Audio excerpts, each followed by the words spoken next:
함께 읽겠습니다. 요한 1서 1장 1절에서 3절. Let us read the scripture from the book of 1 John, chapter 1, verse 1 through 3. 다 같이 1절에서 3절을 다 함께 봉독합니다. 시작. 이 글은 생명의 말씀에 관한 것입니다. 이 생명의 말씀은 태초부터 계신 것이요 우리가 들은 것이요 우리가 눈으로 본 것이요 우리가 지켜본 것이요 우리가 손으로 만져본 것입니다. 이 생명이 나타나셨습니다. 우리는 그것을 보았습니다. 그래서 우리는 이 영원한 생명을 여러분에게 증언하고 선포합니다. 이 영원한 생명은 아버지와 함께 계셨는데 우리에게 나타나셨습니다. 우리가 보고 들은 바를 여러분에게도 선포합니다. 우리는 여러분도 우리와 서로 사귐을 가지기를 바라는 것입니다. 우리의 사귐은 아버지와 또 그의 아들 예수 그리스도와 함께하는 사귐입니다. 아멘. 자리에 앉겠습니다. You may be seated.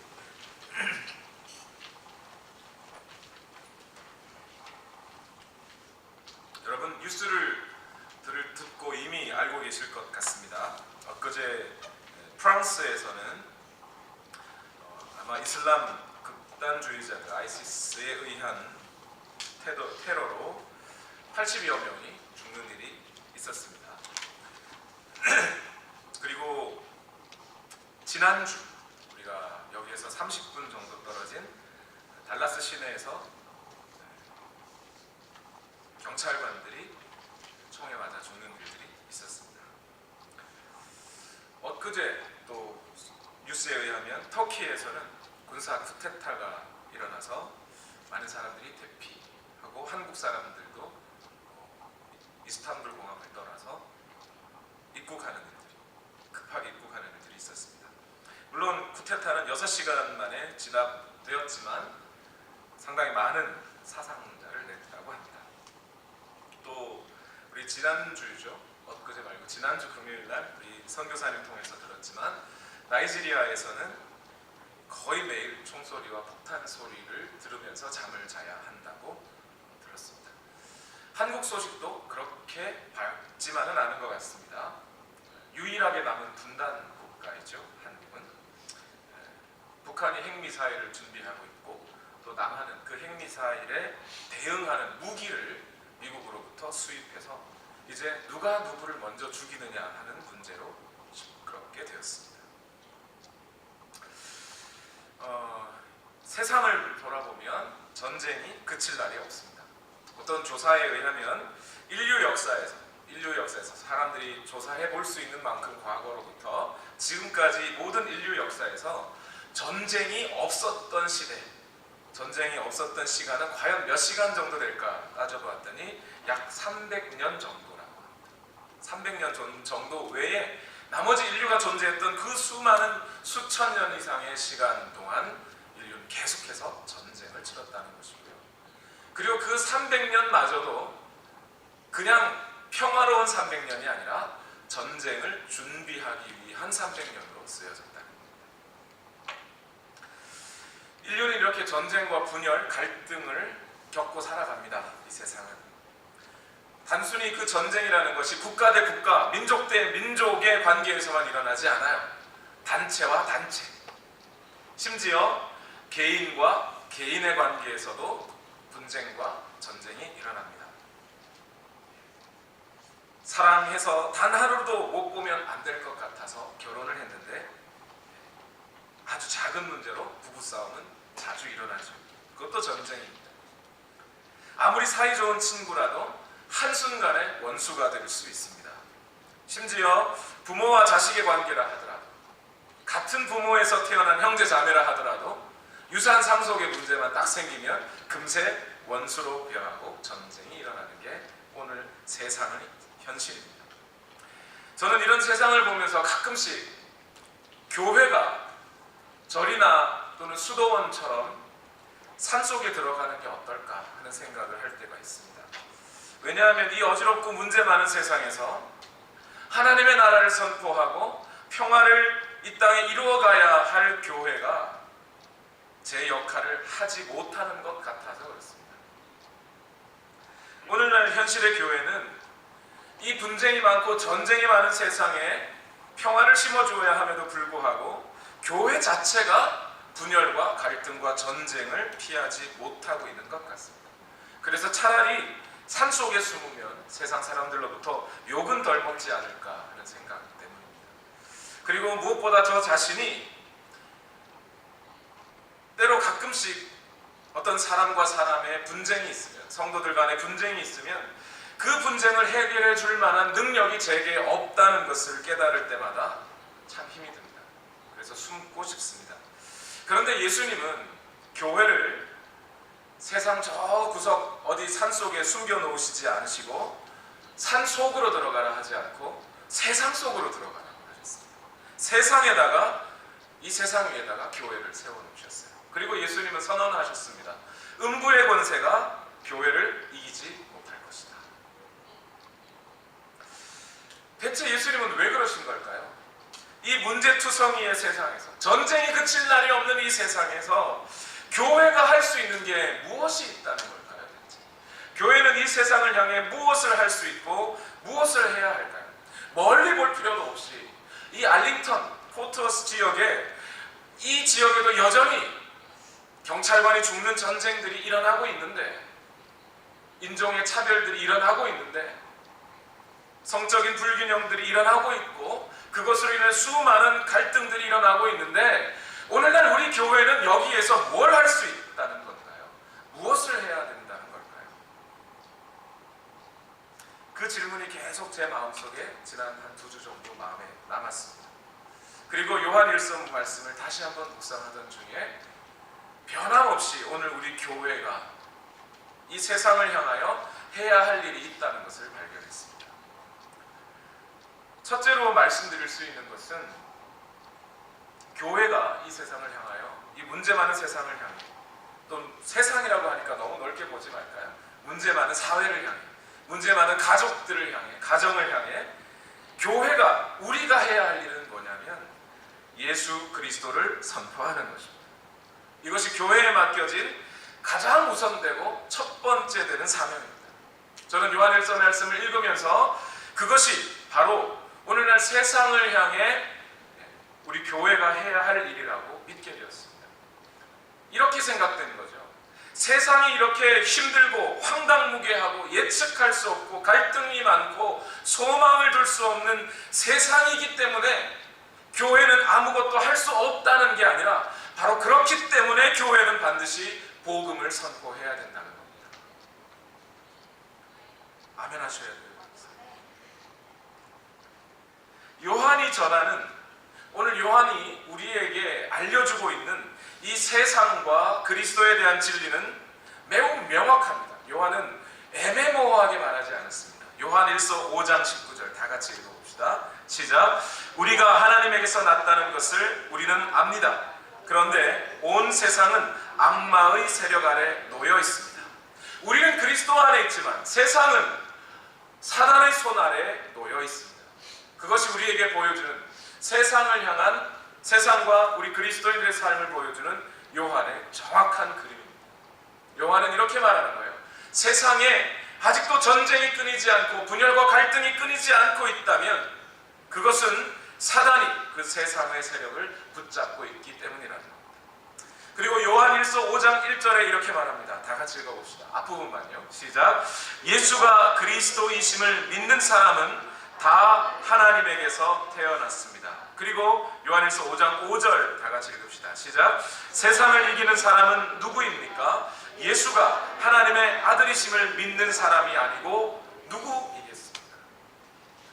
세상은 여전히 사단의 손아귀에, 악마의 새 손아귀에 놓여 있는데, 그 세상을 이길 수 있는 사람은 이 땅 가운데 그 어느 누구도 아닌 유일한 한 종류의 사람이 있는데, 그 종류의 사람은 예수가 하나님의 아들이심을, 복음을 믿는 사람들 외에는 그 세상을 이길 자가 없다고 선언하는 겁니다. 성경은 애매하게 말하지 않습니다.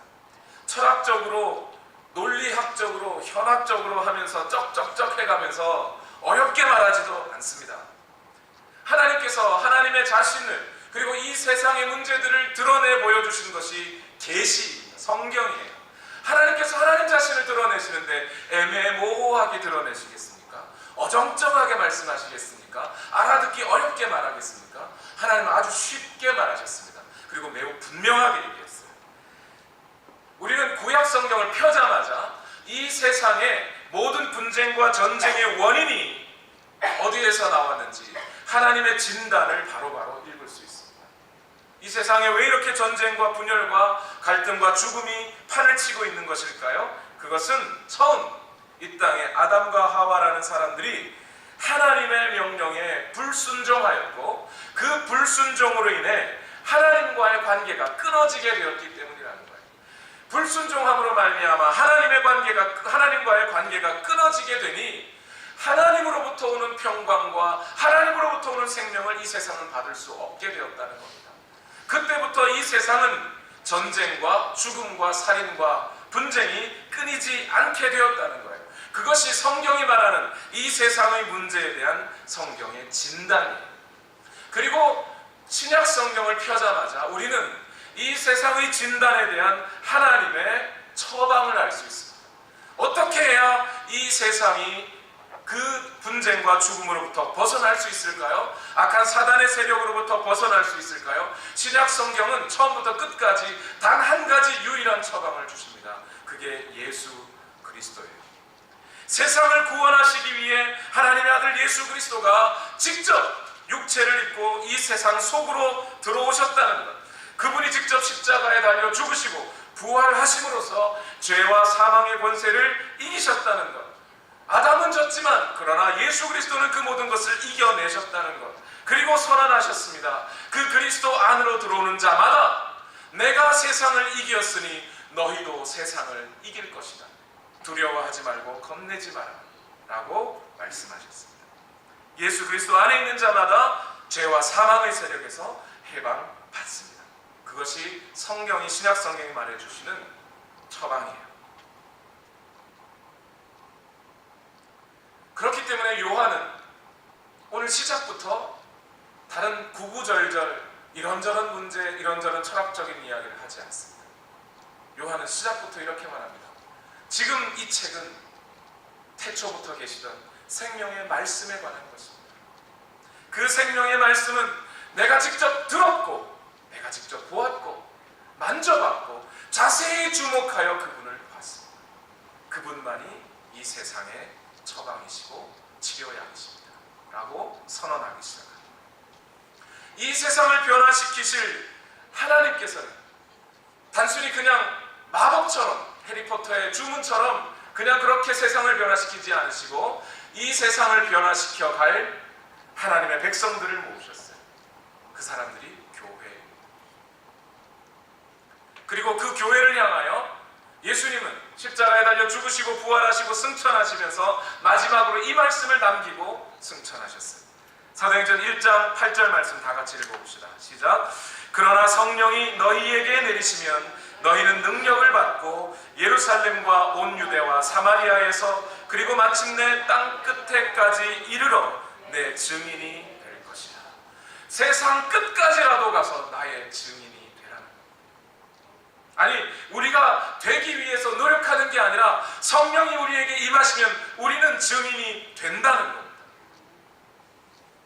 교회는 그 증인이 되어 세상에 나가 예수 그리스도를 증언하고 선포하는 역할을 교회가 하는 겁니다.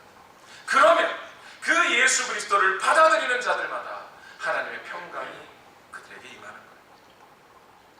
하나님과의 깨어진 관계가 예수 그리스도를 통하여 이어지는 거예요. 불순종 때문에 깨어진 관계가 순종의 관계로 이어지게 되는 거예요. 그것이 이 세상을 치료할 수 있는 유일한 방법입니다. 그 예수 그리스도, 이 세상의 모든 문제와 질병의 치료약이신 예수 그리스도를 선포하는 것이 그 사명이 교회에게 주어졌다. 사도들은 예수 그리스도를 직접 목격한 증인들입니다. 사도 요한은 직접 이 삶을 경험한 사람이에요. 그가 성령을 받은 후 베드로와 함께 증인의 삶을 살아갑니다. 만나는 곳마다 예수 그리스도를 전합니다. 만나는 사람마다 예수 그리스도를 선포합니다. 그리고 예수 그리스도를 전하고 질병이 있는 곳, 분열이 있는 곳, 갈등이 있는 곳, 죽음이 있는 곳에 예수 그리스도를 선포하는 삶을 살았습니다.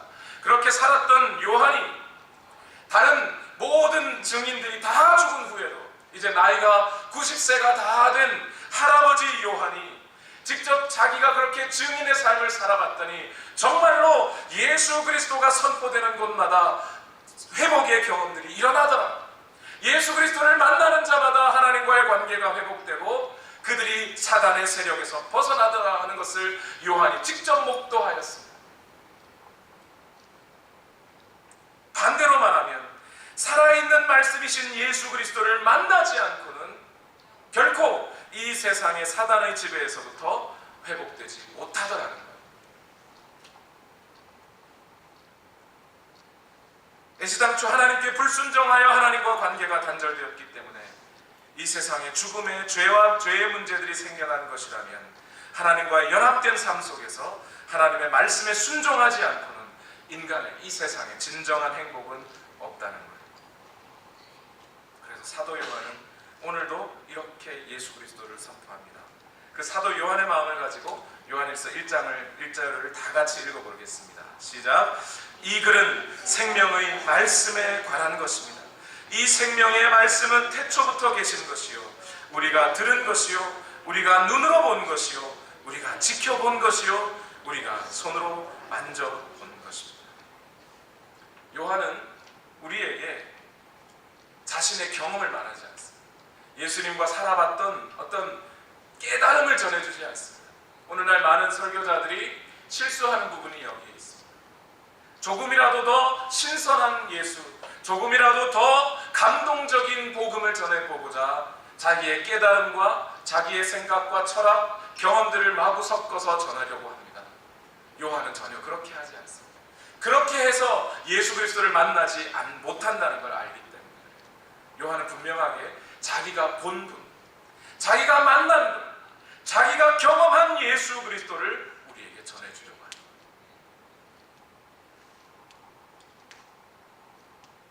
제발 우리 신학생들, 목회하려고 하는 분들, 설교가자가 되려고 하시는 분들 제 이야기를 논쟁적으로 듣지 마시길 바랍니다. 목회 성공을 위한 수단으로 설교를 생각하지 마십시오. 이 세상은 예수 그리스도를 필요로 하고 있고 설교자는 세상에 예수 그리스도를 선포해야 할 사명을 띠고 있습니다. 설교자는 세상과 하나님 사이에서 예수 그리스도를 세상에 전하는 역할을 해야 하는 것입니다. 뿐만 아니라 그 설교를 듣고 예수 그리스도를 만난 우리 모든 성도들은 또한 역시 세상에 예수 그리스도를 선포해야 할 사명을 띠고 있습니다.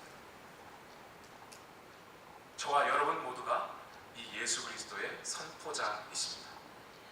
두 번째로 오늘날 교회가 이 문제 많은 세상에서 할 수 있는 것 한 가지가 더 있습니다. 그것은 뭐냐면 먼저 교회가 예수 그리스도와 함께 더불어 교제하는 것, 사귀는 것입니다. 요한에서 진정한 요한에게 있어 요한이 말하고 있는 진짜 그리스도인, 예수님 믿는 사람 어떤 사람이라고요? 예수님과 교제하는 사람입니다. 오늘 보면 요한일서 1장 2절 다 같이 한번 읽어봅시다. 시작. 이 생명이 나타나셨습니다. 우리는 그것을 보았습니다. 그래서 우리는 이 영원한 생명을 여러분에게 증언하고 선포합니다.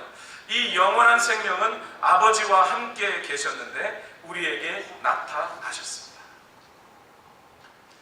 무슨 얘기예요? 지금 요한이 하고자 하는 얘기는 우리에게 나타나서 내가 직접 보고 경험한 그 예수 그리스도는 어떤 분이었냐면 원래 처음에 하나님 아버지와 함께 계셨던 분이라는 거예요. 그분은 처음부터 하나님 아버지와 함께 계셨던 삼위일체의 하나님이셨다는 거예요. 그분이 오늘 우리에게 나타나 주셨고 그리고 나는 그분과 교제하였기에 나는 그분을 선포할 수 있게 되었다는 거예요. 오늘 우리가 예수 그리스도를 이 땅에 선포하기 위하여 먼저 우리에게 필요한 것은 예수 그리스도를 사귀는 것. 그분과 교제하지 않고 그분을 이 땅에 선포할 수는 없습니다. 그런데 여기에 재미있는 말씀이 있는 거죠. 이 영원한 생명이신 예수 그리스도는 아버지와 함께 계셨다 이 말입니다. 아버지와 연합한 관계에 계셨다는 거예요. 우리는 이미 알고 있어요. 삼위일체, 세 분이 한 분이라는. 이 연합의 신비, 저는 다 이해할 수 없고 다 말할 수 없습니다. 제가 이 몸을 입고 살아가는 한 그 하나님 세 분이 어떻게 한 분이셨는지 저는 다 말할 수 없어요. 그런데 여러분에게 힌트 한 가지는 드릴 수 있을 것 같습니다. 여기에 뭐라고 돼 있어요? 그 아들 예수 그리스도는 아버지와 함께 계셨다. 함께라는 말이 있어요. 이 함께라는 말은 헬라어에서 그냥 같이 with라고 하는 뜻도 있지만 어떤 뜻도 있냐면 누구누구를 또는 어디를 향하여라는 뜻도 있어요. 그런 뜻도 갖고 있습니다. 그렇게 말한다면 이런 뜻이 되는 거죠. 아버지와 아들이 함께 계셨다 이 말은 아들은 아버지를 향하여 계시고 아버지도 아들을 향하여 계셨다 라는 뜻이 되는 거죠. 거룩한 일체 가운데 서로 구별된 인격으로 존재하시는 그 두 분이 서로를 향하여 함께 계셨다.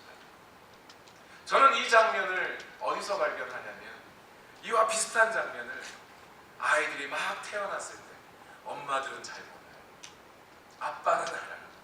엄마들은 애 낳느라고 정신이 없어서 잘 모르지만 막 태어난 아이와 눈을 마주치는 그 순간 아버지는 온전히 이제 막 하나님으로부터 나온 이 아들을 쳐다보고 그 자녀를 쳐다보고 있고 그 자녀는 아주 순수한 눈으로 아무런 어떤 이 세상에 때가 묻지 않은 눈으로 아버지를 쳐다보고 있는 그 순간만큼은 우리 하나가 되는 순간, 마치 하나님과 아들, 아버지 하나님과 아들 하나님께서 그렇게 두 분이 같이 존재하셨다는 거예요. 그렇게 함께 관계 맺는 존재를 갖고 계셨다는 거예요. 그분이 이 땅에 나타나실 때 우리에게 어떻게 나타나시겠어요? 삼위일체로 서로를 향하여 자기 자신을 다 내어줄 수 있고 서로를 위하여 다 드릴 수 있는 관계로 존재하던 그분이 오늘 우리에게 나타나 주셔서 예수 그리스도로 육체로 옷 입고 우리에게 나타나셨을 때 그분은 우리에게 어떤 분이시겠어요? 마찬가지로 우리를 향하여 계시고 우리와 관계 맺고자 하시는 거예요. 우리와 관계 맺는 것을 목적으로, 우리와 함께하는 것을 목적으로 이 땅에 오신 분이세요. 그걸 성경은 다른 말로 임마누엘의 하나님이라고 말하는 거죠.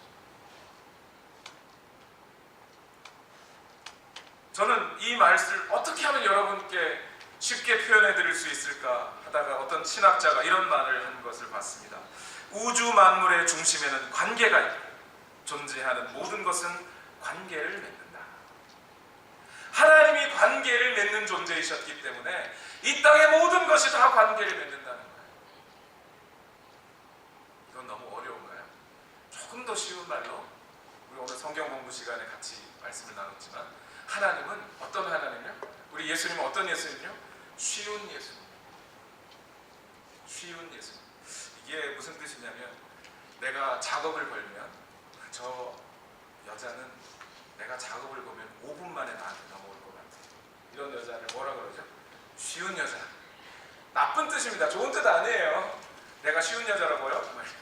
그런 뜻의 쉬운. 남자도 마찬가지. 내가 유혹만 하면 저 남자는 5분 만에 넘어올 것 같아. 쉬운 남자죠. 나쁜 뜻이에요. 좋은 뜻은 아닙니다. 그런데 어떻게든 이 예수님이 관계 맺으려고 한다는 뜻을 여러분께 표현하다 보니 이런 표현이 가능할 것 같아요. 우리 예수님은 쉬운 예수님. 우리는 언제든지 그분과 관계 맺을 수 있어요. 부르면 응답하시는 분이에요. 부르짖으라 내가 크고 비밀한 것을 너에게 알려주겠다. 두드리라 찾으라 너희가 만날 것이고 얻을 것이다. 언제든지 만나주겠다. 두세 사람이 내 이름으로 모이기만 하면 내가 함께 해주겠다. 그게 예수님의 약속이세요. 요한에게 이 예수님은 실제였던 거예요. 예수님과 실제로 관계를 맺었어요. 요한은 예수님의 그 머리카락을, 기름진 머리카락을 봤을지 몰라요. 요한은 예수님의 그 굳은 손길을 만졌는지도 모르겠습니다. 부활하셨을 때 요한은 예수님의 손의 못자국을 분명히 만져봤을 거예요. 예수님의 인자한 음성을 다 들었을 거예요. 요한은 예수님과 관계 맺는다는 것이 항상 실제였어요. 비록 그 예수님이 육체로 계시다가 이제 승천하신 후에라도 예수님 분명히 이렇게 말씀하셨어요. 내가 너희와 함께하리라. 그리고 요한은 영으로, 주의 성령으로 함께하고 있는 예수님을 경험하였던 거예요. 그래서 요한이 우리에게 말해줍니다. 이 예수님과 사귀자. 내가 너희와 사귀고 싶다. 그런데 여러분과 내가 함께 사귀는 이 사귐은 우리 예수 그리스도와 함께하는 사귐이다 라고 얘기를 해줍니다. 오늘날 한국의 경우 편의점이나 술집보다 교회가 더 많습니다. 그런데 오늘날 교회가 전하는 복음보다 술과 담배와 이 세상의 경제 가치가 훨씬 더 사람들의 생각을 지배하고 있는 것을 봅니다. 교회는 오늘날 많이 힘을 잃었습니다. 전쟁을 멈추게 하는 것은 고사하고 개인의 하루 일상도 변화시키지 못합니다. 교회가 갖고 있는 복음이 그런 정도가 된다면 교회는 존재 가치를 잃어버릴 수 있습니다. 여기서 문제는 왜 교회는 이렇게 힘을 잃었을까요? 복음을 선포하되 말로만 선포했지 그 예수님이 우리 삶의 실제가 된 적이 없기 때문에 요한처럼 실제인 예수님을 만나고 그 실제인 예수 그리스도와 경험해 본 적이 없기 때문에 그 관계를 맺어본 적이 없기 때문에 교회가 아무리 복음을 전해도 그 복음이 그저 공허한 말로만 전해지지 실제로 우리 삶을 바꾸는 힘으로 작용하지 못하는 겁니다. 올해 우리 교회 표가 뭐였는지 기억하시나요, 여러분? 지금 여기에 하나님이 나를 보고 계신다는 것을 잊지 말자. 지금 여기에 예수님이 함께 하신다는 것을 잊지 말자. 이게 우리 교회 표어였어요. 목사인 저도 이 표어대로 살아야 하지 않을까요? 그래서 매 순간 함께 하시는 성령님께 마음을 드리기로 결단하고 단 한순간이라도 예수님을 바라보는 일 없이 하루를 넘어가지 않도록 단 한 1초라도 예수님과 함께하는 삶을 살려고 마음으로 많이 노력하였습니다. 그랬더니요, 정말 변화가 일어나더군요. 제일 먼저 저 자신이 변하더군요. 그렇게 마음 결단하고 살아가며 살아가기로 하던지 한지 한 2달도 채 되지 않은 어느 주일 아침이었습니다. 날이 좀 서늘했어요. 교회로 오는, 집에서 저희 교회까지 오는데 10분 정도 걸립니다. 교회로 오는 그 차 안에서 예수님 앞에 마음을 놓고 기도합니다. 주님, 제가 오늘 주일 아침부터 무엇 해야 되겠습니까? 주님이 여기 계시다면 주님이 제게 원하시는 것은 무엇입니까? 마음으로 운전하면서, 눈 감고 기도하면 안 돼요. 운전하면서 마음으로 기도합니다. 예수님의 마음에 감동을 주십니다. 넌 목사 아니니? 말씀을 전하는 사람 아니니? 그러니 내가 만나는 사람마다 용기를 주고 말씀으로 격려하도록 해라 라는 음성이 해라 이렇게 들리는 게 아니고 제 마음의 감동으로 찾아옵니다. 알겠습니다, 예수님, 순종하겠습니다 하고 그 순간 옆에 있는 사람이 누구죠? 제 옆에 있는 사람. 운전할 때 제 옆에 있는 건 제 아내죠. 제 아내에게 그 얘기를 했어요. 좀 여유 있게, 피곤할 텐데 여유 있게 예배 시간 맞춰서 교회 가도 될 텐데 나 때문에 꼭 이렇게 일찍 교회 가느라 힘들지? 늘 함께 해줘서 고마워요. 그랬어요. 별 얘기 아니에요. 순간 아내는 폭풍 감동을, 제 손은 막 오글거리고. 제가 원래 말을 잘 안 하는 편이에요. 오죽하면 결혼하기 전에 상견례 하는데 저희 형이 제 아내에게 물어봤어요. 뭐라고 물어봤는데, 재수씨, 동생하고 같이 있으면 잘 해줘요? 그래서 아니 동생하고 같이 있으면 동생이 말은 해요? 이렇게. 지금도 저는 하루 종일 있으면 말 안 하고 말씀 읽고 기도할 수 있습니다. 말 한마디 하루 종일 있을 수 있습니다. 말이 별로 많지 않은 편이에요. 그런데 그런 제가 변하더라고요. 그렇게 말을 하게 되더라고요. 예수님이 계십니까? 오늘 예수님이 여기에 계시고 나와 함께 하시고 내 안에 자리 잡고 계신 그 예수님이 나와 관계하고 있다는 사실을 우리가 인정한다면 어떻게 우리가 악을 도모할 수 있겠습니까? 그 예수님이 오늘 나와 함께하고 계신데 어떻게 다른 사람을 중상모략할 수 있나요? 어떻게 다른 사람을 시기하고 질투할 수 있나요? 그럴 수가 없어요. 오늘 예수님이 계십니다. 그런 관계 맺음이 실제로 일어날 때 오늘 교회가 세상을 향하여 선포하는 그 선포는 힘이 있게 되는 거예요. 교회가 먼저 변하니 세상도 변하게 되는 겁니다. 사단을 헬라어로 디아볼로스라 그래요. 디아, 뭐뭐 사이에 라는 뜻이 있고요. 볼로스는 발로라고 하는 동사에서 왔습니다. 던지다 라는 뜻이에요. 뭐뭐 사이에 던져놓다 이런 뜻이죠. 사단이라는 말 자체가 관계를 끊어놓는 거예요. 이간질시키는 거예요. 그게 사단이라는 거예요. 사단의 본질은 관계를 끊어놓는 거예요. 하나님과 사람의 관계, 사람과 사람의 관계, 하나님과 복음과 세상의 관계를 끊어놓는 게 사단의 주된 역할이에요. 그래서 저는 이렇게 말씀드릴 수 있어요. 하나님과 사람의 관계 또는 사람과 사람의 관계를 끊어놓는 또는 그 관계를 맺도록 노력하지 않는 그 어떤 노력, 그 어떤 태도도 하나님을 좋아하지 않습니다. 하나님 자체가 관계 맺으시려는 분이세요. 쉬운 예수님이세요. 교회 공동체의 결속력을 깨는 것만큼 사단적인 역사도 없습니다. 이간질시키는 것만큼 나쁜 것이 없어요. 오늘 사단의 계략은 너무나 적중하고 있어요. 특히 오늘날 한국과 미국에서 목회자와 성도들은 서로 신뢰하지 못하는 사이에 처했습니다. 사단의 역사예요. 성도들은 목회자를 믿지 못하고 목회자는 성도를 믿지 못하는, 성도들은 목회자를 향하여 윤리적으로 타락했다고 비난하고 목회자들은 성도를 향하여 믿음이 없다고 비난하는 세상. 교회가 벌써 이 갈라놓는 사단의 계략에 속아 넘어가고 있으니 어찌하면 좋겠습니까? 사도 요한은 이 사단의 역사를 근본적으로 저지하기 위해 오늘 본문 요한일서 1장 2절과 3절을 선포하는 거예요. 다 같이 읽어봅시다. 한 번 더. 시작. 이 생명이 나타나셨습니다. 우리는 그것을 보았습니다. 그래서 우리는 이 영원한 생명을 여러분에게 증언하고 선포합니다. 이 영원한 생명은 아버지와 함께 계셨는데 우리에게 나타나셨습니다. 우리가 보고 들은 바를 여러분에게도 선포합니다. 우리는 여러분도 우리와 서로 사귐을 가지기를 바라는 것입니다.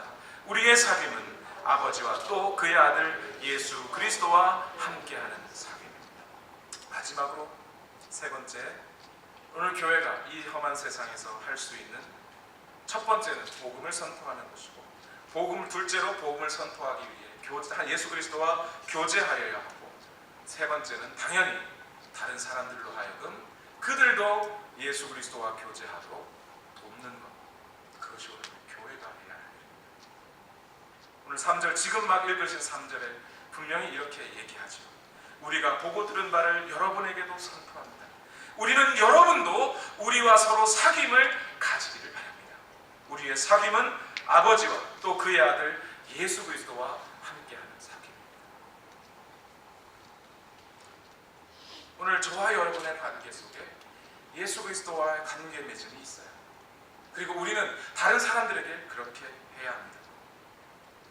예수 그리스도와 사귈 수 있도록 도와야 합니다. 어떻게 하는 것이 돕는 겁니까? 어떻게 하는 것이 사귀도록 돕는 건가요?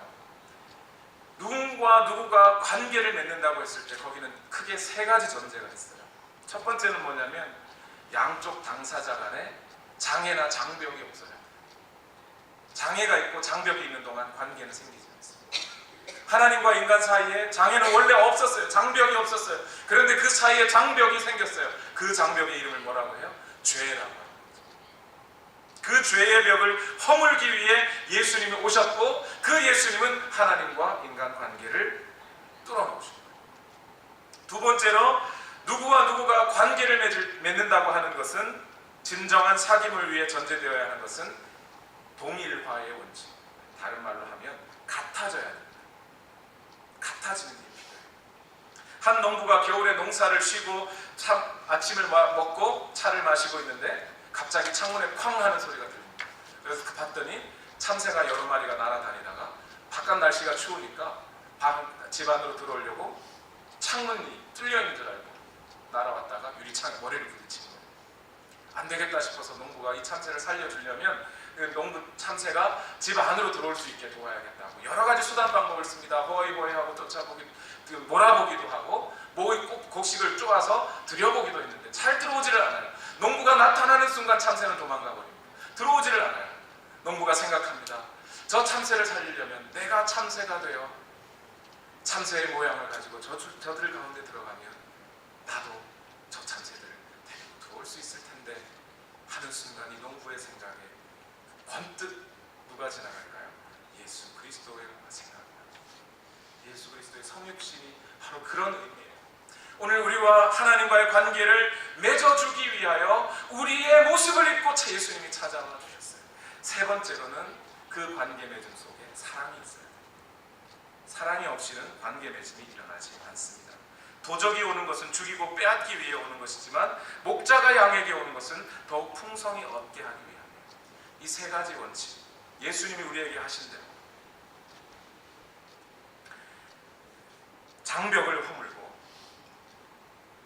같은 모습을 만들어주고 그리고 사랑하는 이 세 가지 예수님이 하신 대로 여러분 이대로 교회 새 가족들에게 그리고 믿지 않는 분들에게 이렇게 해주십시오. 그것이 예수님과 사귀도록 돕는 거예요. 이 원칙을 너무 잘 지킨 사람이 바울이죠. 고린도전서 9장 22절과 23절에 믿음이 약한 사람들에게는 약한 사람을 얻으려고 약한 사람이 되었습니다. 나는 모든 종류의 사람에게 모든 것이 다 되었습니다. 그것은 내가 어떻게 해서든지 그들 가운데서 몇 사람이라도 구원하려는 것입니다. 나는 복음을 위하여 이 모든 일을 하고 있습니다.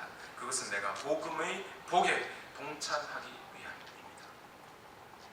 여러분 복음의 복에 동참하기 원하십니까? 그러면 새 가족들에게 잘해주십시오.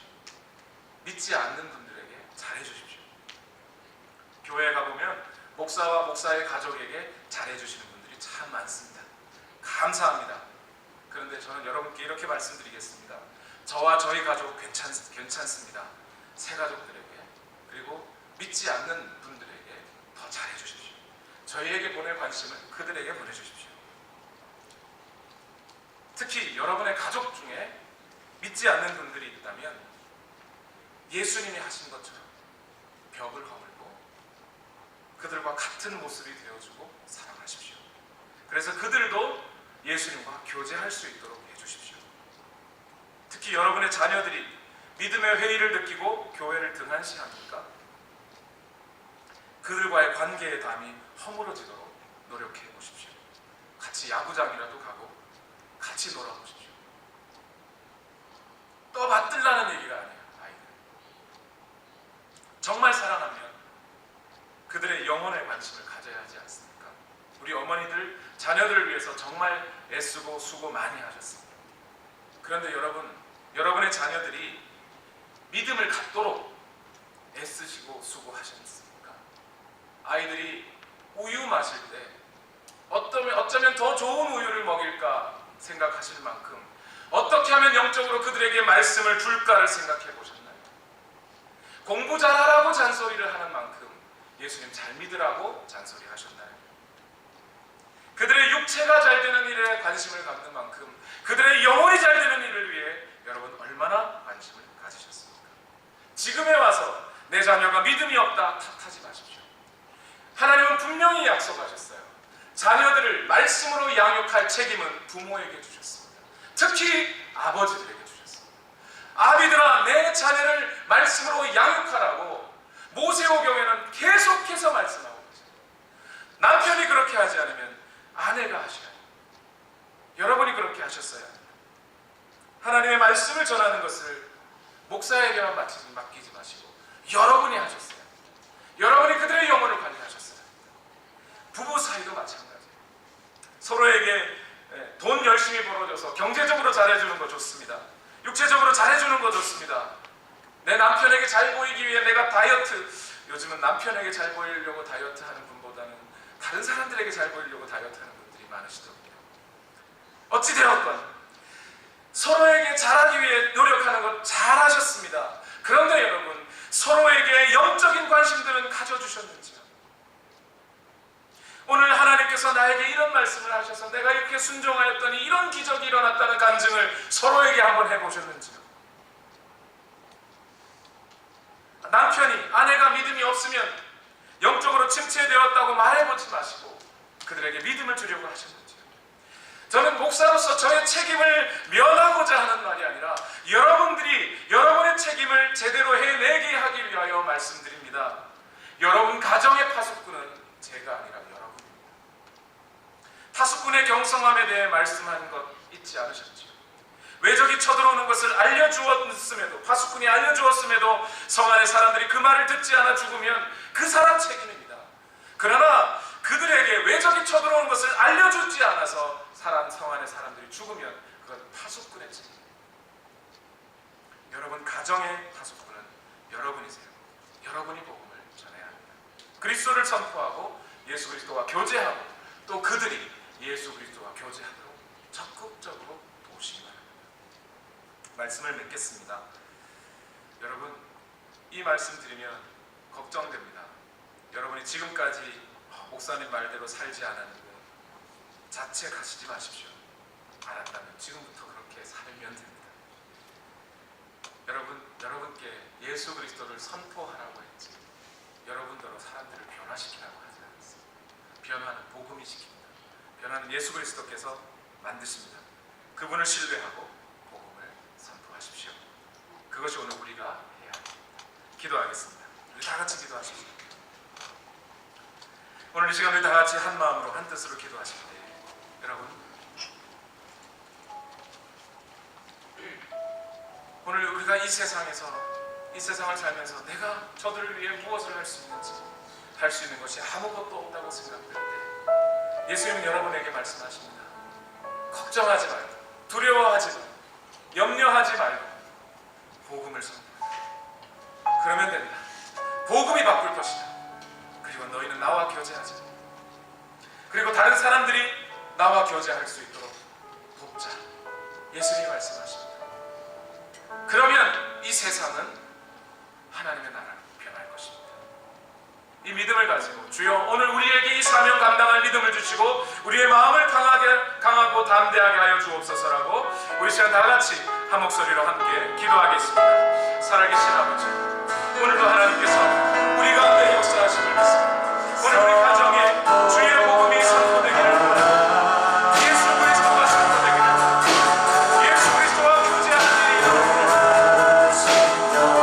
오늘도 하나님 이 세상이 변화되는 삶을 내가 할 수 있는 것은 세상을 변화시키는 것이 아니라 내가 세상을 변화시킬 수 없습니다.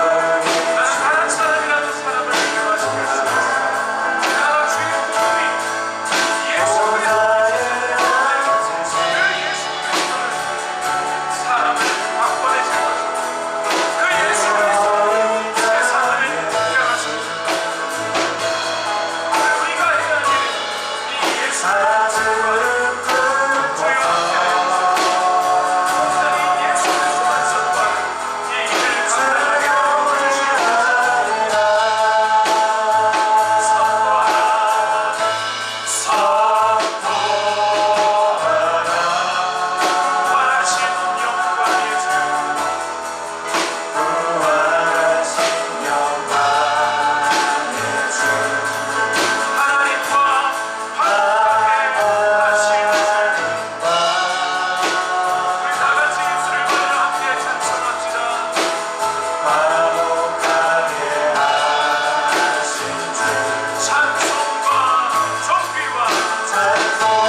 우리와 교제하기 원하시는 하나님, 그리고 우리가 그 예수 그리스도를 경험함으로 이 땅에 변화된 삶을 통해 예수 그리스도를 선포하기를 원하시는 하나님, 그리하여 이 세상의 사람들이 그 마음으로부터 변화를 받아 이 세상에 참된 평화와 안식이 이루어지기를 원하시는 하나님, 오늘 우리 교회가 이 사명을 감당하게 하옵소서.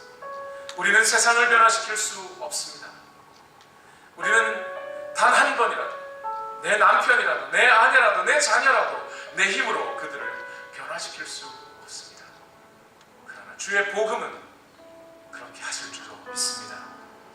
그러니 우리가 할 일은 복음을 선포하는 것입니다. 주여, 이 사명을 땅끝까지 감당하는 우리 모두가 되게 하여 주시옵소서. 이제는 우리 구주 예수 그리스도의 무한하신 은혜와 하나님 아버지의 만극하신 사랑과 성령님의 교통하심이 주의 복음을 선포하며 땅끝까지 나아가기 원하는 우리 모든 성도들의 삶 위에 지금부터 영원토록 함께 하시기를 예수님의 이름으로 축원합니다. 아멘.